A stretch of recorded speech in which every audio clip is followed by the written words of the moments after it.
tous ces gens-là. C'est possible. Si vous les avez connus et que vous me dites cela, c'est possible.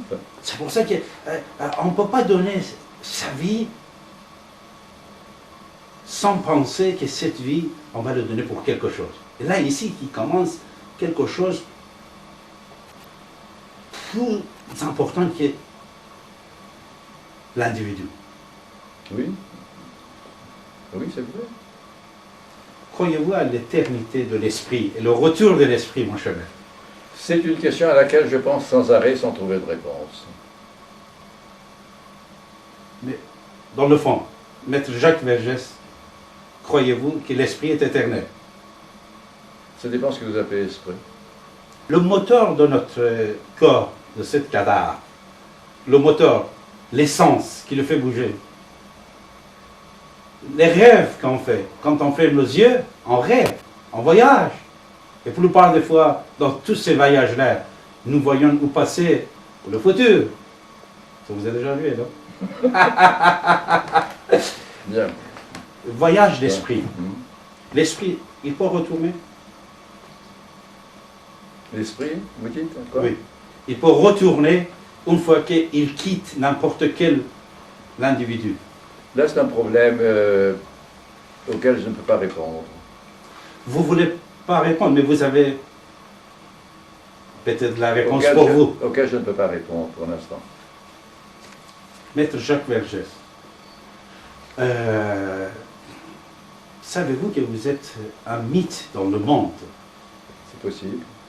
Et à votre avis, vous êtes plutôt un mythe, un messager ou un prophète? Je ne suis pas un prophète, je n'ai pas cet orgueil. C'est vrai que je suis connu et je représente, pas par moi-même, par ceux que j'ai défendus depuis 50 ans, depuis un demi-siècle, tous ceux qui se battent contre le colonialisme, tous ceux qui se battent contre l'agression, tous ceux qui se battent contre la torture, la domination des plus forts. Voilà ce que je représente. Est-ce que la terre, le pouvoir toujours, était à la main du mal, du diable, ou on avait de temps en temps quelques pouvoirs humanistes? Je crois qu'il existe des moments dans l'histoire des pays et de l'humanité où, à un moment, le pouvoir était humaniste, oui. Vous pouvez nous donner quelques exemples, mon cher maître?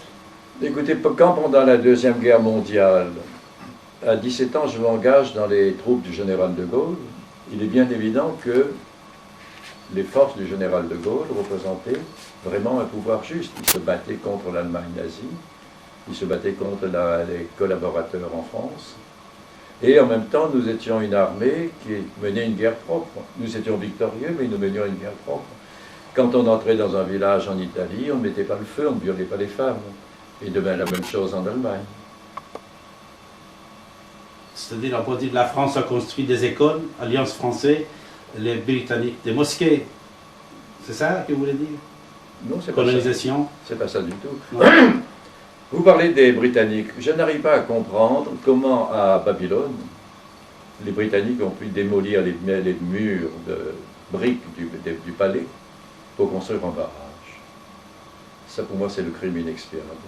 Je ne peux pas comprendre comment, entrant dans Bagdad, les Américains ont protégé l'Institut du pétrole, mais laissé piller le musée archéologique. Et pillé non pas par des vandales, mais par des experts. Les copies n'ont pas été volées. Les œuvres authentiques ont été volées. Ça, c'est ce que je n'avais pas.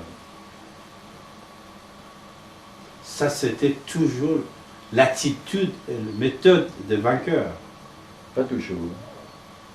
Un vainqueur qui était positif, sauf Général de Gaulle.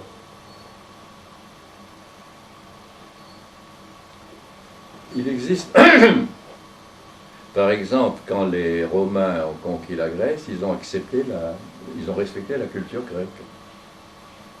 Alexandre s'est brouillé avec ses généraux par respect pour la civilisation perse.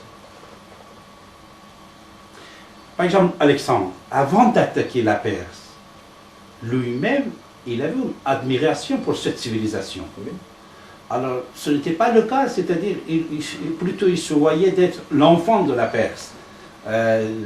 Surtout après tout ce que sa mère, il avait dit, il se croyait d'être, de ne pas être l'enfant de Philippe, plutôt l'enfant de la Perse. Mais pourtant, ces soldats, aussi, ont brûlé certaines villes, ont volé nos Avestas, 120 ouvrages d'Avesta, c'était volé. Mais pourtant, c'était mieux d'être brûlé, parce que quand on vole, on peut l'utiliser. Alors, mon cher maître Jacques Vergès, pour vous qui êtes un homme courageux, ce n'est pas bidon de dire ça, maître Jacques Vergès, c'est un homme courageux. Alors pour vous, la peur, c'est quoi? Vous le connaissez là? Non, je ne sais pas. Jamais vous ne l'avez pas? Non. Alors pendant un certain temps, on avait misé sur votre tête, c'est ça? Oui. Le gouvernement français, le Premier ministre de l'époque, avait donné l'ordre aux services spéciaux d'abattre 4 avocats. D'accord. Numérotés 1, 2, 3 et 4. J'avais le numéro 2, le numéro 1 a été tué. Et le colonel qui est en réserve aujourd'hui, qui n'est plus en activité, reconnaît que c'est lui qui a organisé l'assassinat et que c'est l'ordre du Premier ministre de l'époque. Alors quand on parle de Moussad, on parle de Moussad, ça c'est pas vrai alors. Parce que Thierry Jean-Pierre, dans son livre, il parle de Moussad, service de renseignement israélien qui voulait vous tuer. Alors c'était la France plutôt. L'un n'exclut pas l'autre. Pourquoi? Le Mossad peut vouloir tuer des gens et les services spéciaux français à un moment aussi. Mais Moussad, jamais il n'a pas oublié ni loupé ses cibles. Vous savez ça mieux que moi, mon cher maître.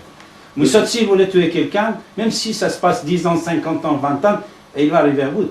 Oui, je sais que le Mossad a tué un garçon de café marocain à l'île-à-Mer en Norvège, en pensant que c'était Salamé.